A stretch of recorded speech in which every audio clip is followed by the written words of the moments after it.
Hello, evening as it really is now. This Saturday night, is it 6:30? 6:32 exactly. On the 6th day of December, the 12th month of 2014. As I sit here in my father's house, somewhere in my father's house, in the suburb near Ipswich, close to Ipswich, right next to Ipswich, and Bevel, and Bundamba, and Eberval, all the way to Brisbane, along the Ipswich-Brisbane train line, or road, Brisbane Road, on the southeast coast of Queensland, Australia, Earth, solar system. Third planet from the Sun, within the Van Allen belt, I think, which I think is somewhere near Saturn or Jupiter. They're on one of the spiral arms of the galaxy, Milky Way galaxy. Yeah.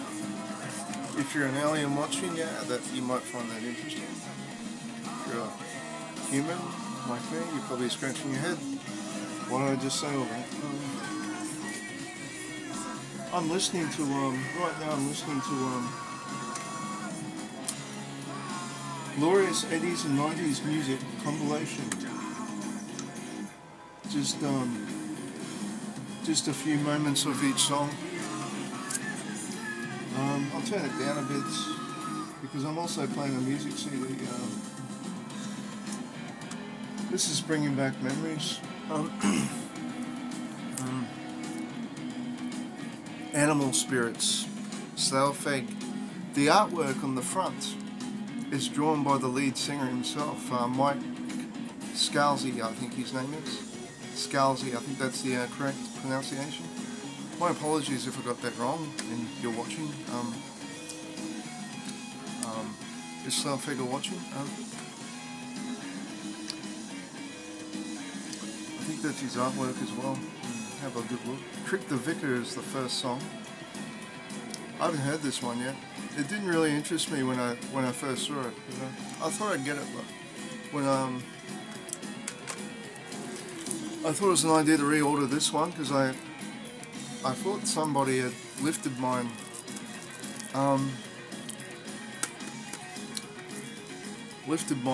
My other version. And still in its plastic wrap, brand new. Slaufeg Traveller. I could mail this to somebody if they want it, because I have two of them now. You don't have to pay me. If you want to pay me, I won't be offended. I think it's about $20, 10 or $20. Possibly $30. It costs $30 for a CD, plus postage and handling. I suppose it's not really I shouldn't really try to sell something I just bought, but I suppose I could just give it away. Wouldn't hurt to sell it, I guess. Doesn't matter. As long as I'm not making a profit, I'm just getting back money I spent when I thought the other one went missing. Just wait a sec, I'll see if I can find it.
What's the name?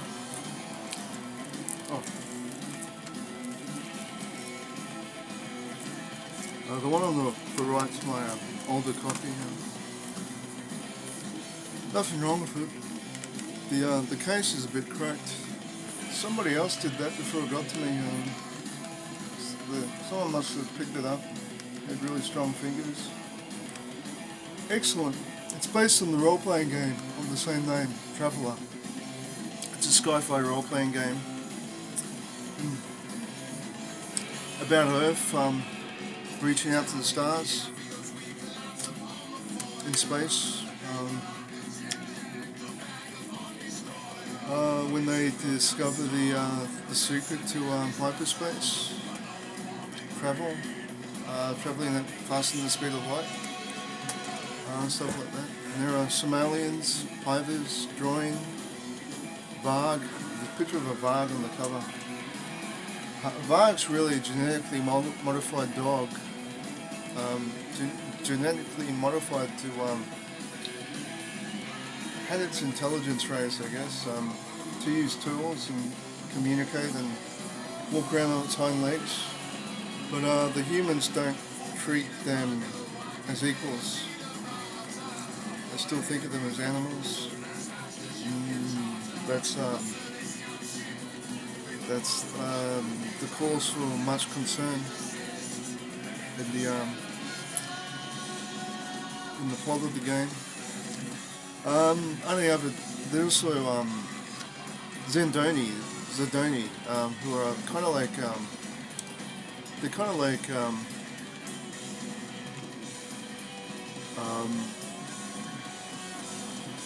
there's kind of like space Romans or Middle Easterns. Yeah, they're kind of like Middle Easterns, but they're another race of people from another part of the galaxy who are more advanced than we were. I once described them as space elves.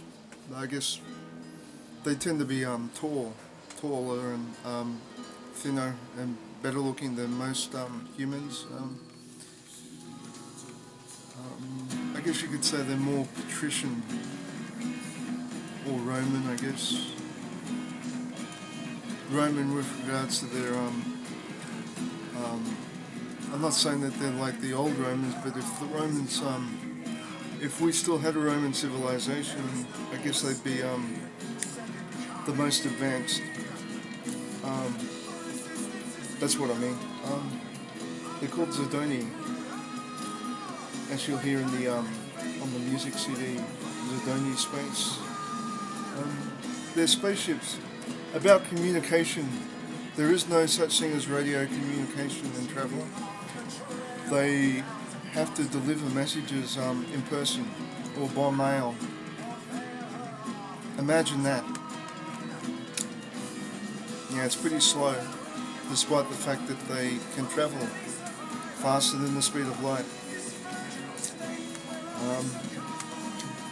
Yeah, just Google it if you want to find out more. You can buy the role-playing books from drivethroughrpg.com as a digital download or hard edition and as a real book. I bought the core real book as a digital download. It's kind of interesting. I have to go searching through my emails to get it. Yeah.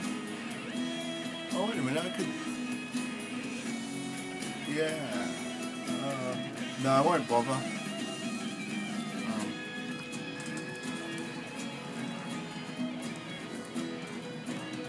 That's it there.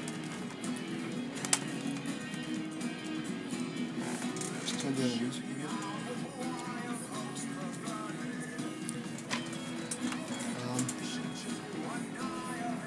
In my last video, I was showing you this, the Dark Crystal, and describing the movie to you, all what happens in the movie, most of what happens. Hope I didn't give it away.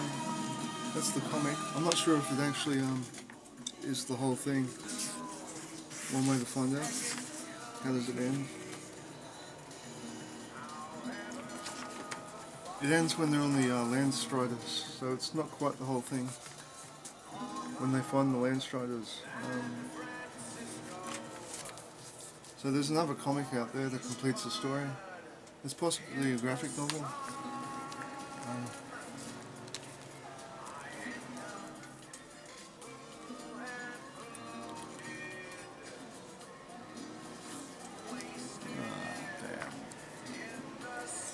My father.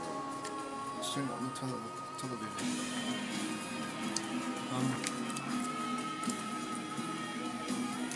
This is one. Dragon Slayer. It's a Walt Disney movie about a dragon who used to request the used to burn villages down unless they sacrifice a virgin every so often, and they got tired of this. And, anyways, there's this young man who's an apprentice wizard.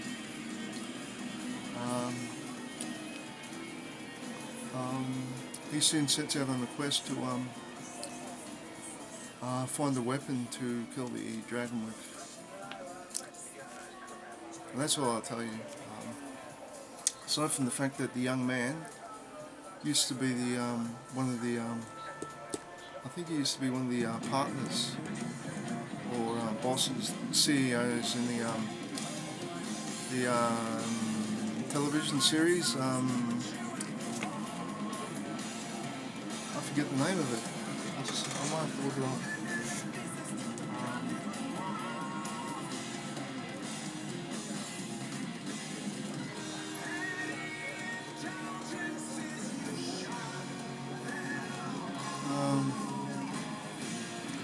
Well, look at Dragon Slayer.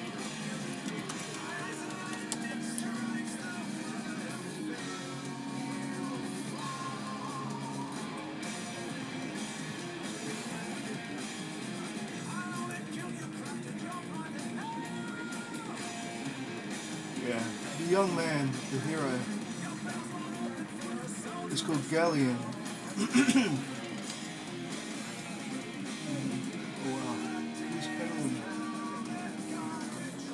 Wow, she's must be old now. I'm looking at the young woman he befriends. Oh, she's dead. She died. She died at the age of 52.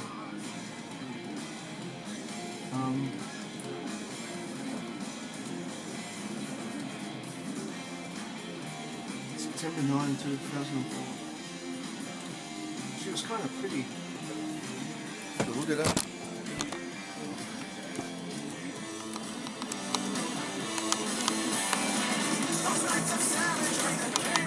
It's the young woman.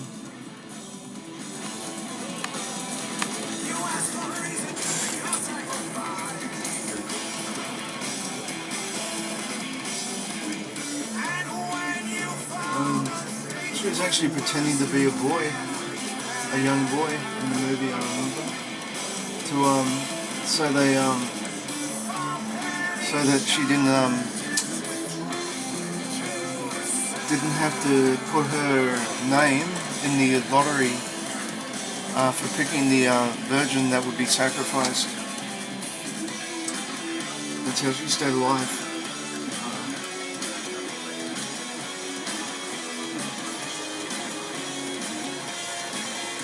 And the young man is actually Peter MacNicol. He's a little known actor.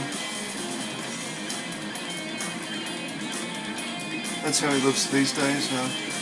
And you might recognise him from television series in during the 90s called well, he hasn't done much. He's in Star Wars with Rebels, Young Justice, Grey's Anatomy. He was in Dr. Robert Stark.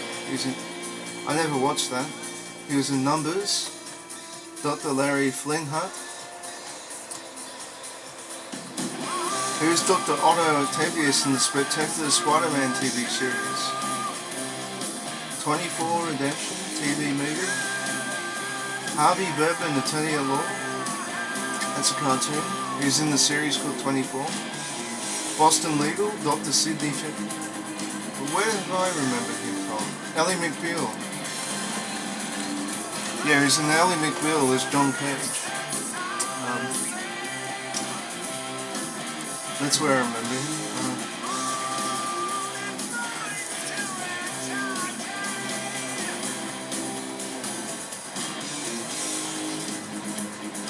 I'll just read the synopsis. The king has made a pact with the dragon where he sacrifices virgins to it, and the dragon leaves his kingdom alone. An old wizard and his keen young apprentice volunteer to kill the dragon and attempt to save the next virgin in line, the king's own daughter. Yep. Anyway, it was released on the 11th of December in 1981 in Australia, and I once made a copy of it on tape, videotape, VHS. That's the king. Did they call him? Cassiodorus Rex. Funny name.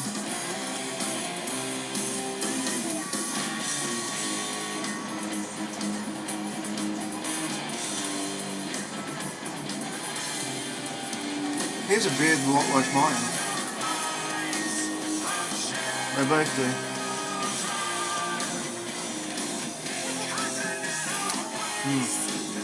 I'm not sure if this is the entire comic either.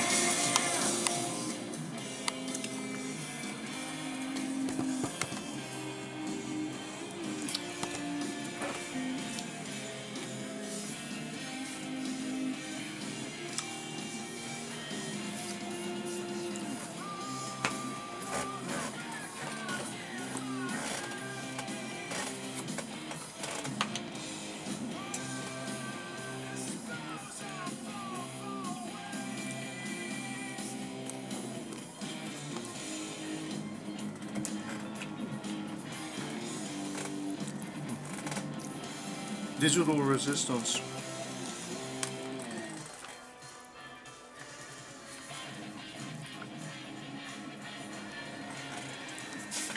Is it the full thing? I'll show you.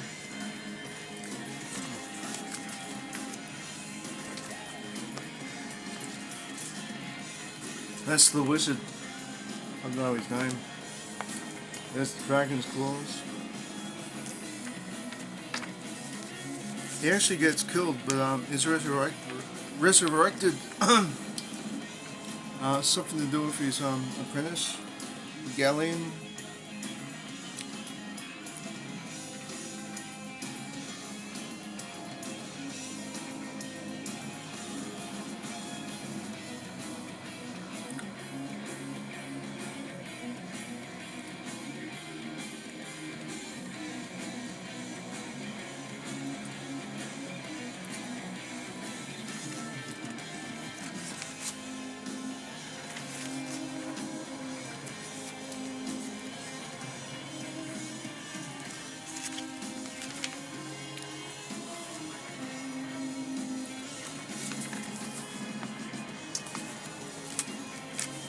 It looks like it's the whole story here.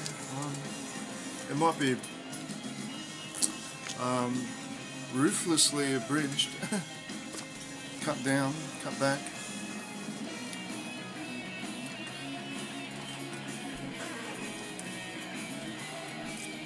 The Max.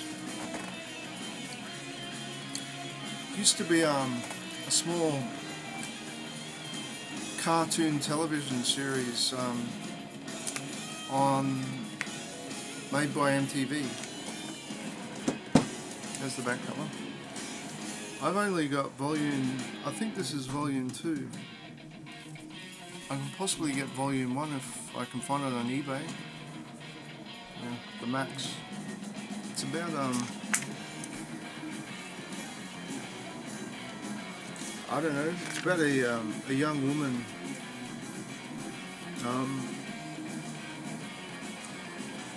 she can pop over to an alternate dimension, and she's followed around by this guy. I'll look it up. That's the best way to do it. It's been a while. I've actually watched the whole series on YouTube, I think. It's available on YouTube if you can find it. The Max.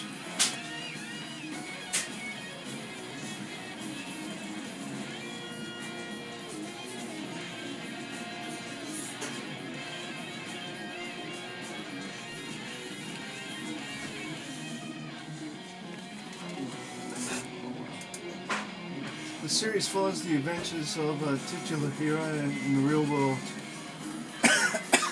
and in an alternate reality referred to as the Outback. The Australian Outback? In the real world, the Max is a vagrant, a homeless man living in a box, while in the Outback he is a powerful protector of the Jungle Queen. The Jungle Queen exists in the real world as Julie Winters, a freelance social worker who often bails the Max out of the jail. While the Max is aware of the Outback, Julie is not, though it is integral to both of their stories. Yeah.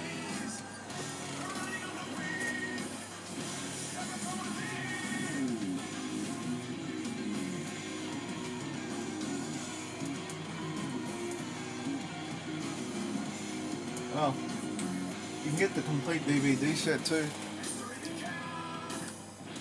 Just type the Max into your search engine when you on the on a website where you can buy DVDs. Or you can go to your local shopping centre and ask them and get it in for you. It's pretty old though. There's a role-playing game.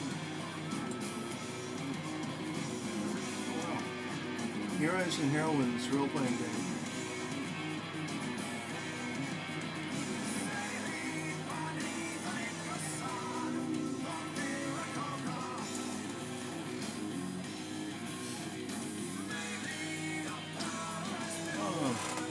I'm getting tired now.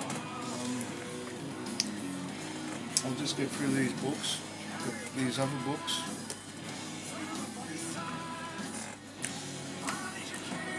Someone once tried to tell me that The Hitchhiker's Guide to the Galaxy was never released as a graphic novel. I mean, was never a comic book. Well, here I have the graphic novel. I think they're on the OneRing.com, Tolkien Online, the website that was that's been made ever since that's been around ever since they started making the Lord of the Rings trilogy as a movie. Peter Jackson's Lord of the Rings and The Hobbit. It's still there. I used to post there as Helm's Deep. That's my login name. Then I lost that account for some reason. I might have got corrupted, or I might have got banned, or someone might have stole it, and I changed my name to Helm Hammerhand. Helm Hammerhand of the Helm's Deep. He was a famous Rohan king, possibly last of the first line of kings of Rohan. Very big. He used to wrestle, he used to fight trolls barehanded. I think he had a hammer too. No, he had a hammer fist or hammer hand. Anyway, it was on that forum. I remember we were talking about Hitchhiker's Guide to the Galaxy, and I said, as well as a radio series and TV series and set of novels, it was also a comic book. It's not the whole thing, I know, because I've been reading it. What's it? Read this. Magrathea, the home of custom-made planet building to the richest man in the galaxy. Magrathea.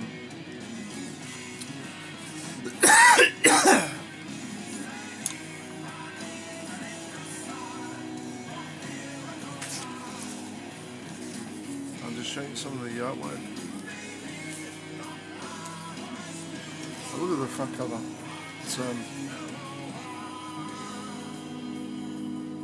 That's Arthur Denton, Fort Prefect, and that's a Vogon commander, I think. Vogons were the ones that blew up the Earth in the original story. In every adaptation of Hitchhiker's Guide to the Galaxy, this is what they've done. I thought the movie was rather... They kind of messed it up a bit. And I'm not sure if they're even considering a sequel now. I'd like to see another TV series. That'd be interesting. Yeah, you've seen that. This picture. That's the whole gang there. That's Zaphod Beeblebrox. Two-headed politician and hipster. He stole the starship Heart of Gold, where he's currently sitting in the pilot seat of. That's Fort Prefect, his cousin. They're both from a planet in the vicinity of, somewhere in the vicinity of Beetlejuice. I wonder if that's in Elite Dangerous. That's Arthur Dent, probably. That's Trisha McMillan, a woman that Zaphod abducted and took with him because she was real smart. A mathematician. She's good at calculating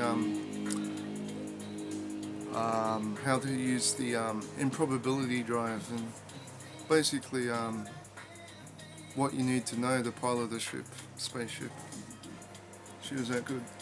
There's Marvin, the paranoid android. He came with the ship. He's very intelligent and paranoid. There's a bit of a Ford there. So to those of you out there who think